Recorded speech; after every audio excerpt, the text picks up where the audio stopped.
Good afternoon.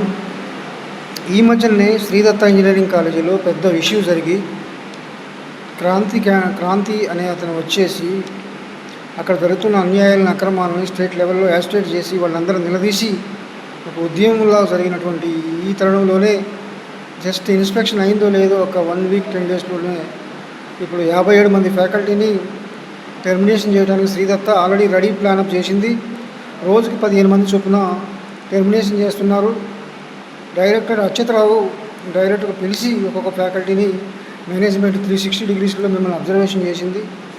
మీరు ఇది రావాల్సిన అవసరం లేదు రేపటి నుంచి అని చెప్పడం జరుగుతుంది.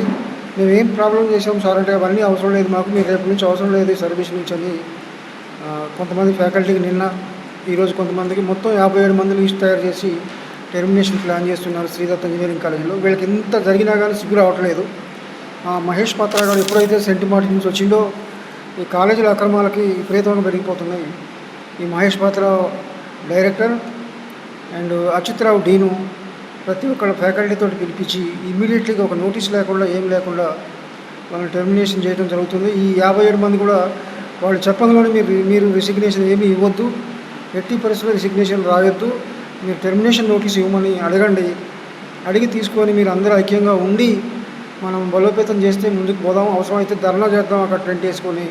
జేఎన్టీ కూడా ఎవడో ఇన్స్పెక్షన్కి వచ్చిండో వాళ్ళు కూడా ఆ నేమ్స్ ఏదో కలెక్ట్ చేయండి మీరు, అంతేగాని తొందరపడి మీరు రిజైన్ చేసి బయటికి రావద్దని నేను తెలియజేస్తున్నాను. అంతేకాకుండా కొంతమంది ఆల్రెడీ ఈరోజు రాలేదట, కొంతమంది ఫ్యాకల్టీ టెర్మినేషన్ చేసిన ఫ్యాకల్టీ. సో అట్లాంటి వాళ్ళు అందరూ ఎంతమంది అయితే ఉన్నారో వాళ్ళ లిస్టు ఫైండ్ అవుట్ చేసి మనం ముందుగా అవసరమైతే జేఎన్టీకి ధర్నా చేయటము, జేఎన్టీ వీసీని కలిసి ఒక రిప్రజెంటేషన్ ఇచ్చి ఈ కాలేజీ మీద యాక్షన్ తీసుకోవాల్సిందిగా కోరుతున్నాము. ఇట్లు Ramdas, Telangana engineering faculty association, Hyderabad.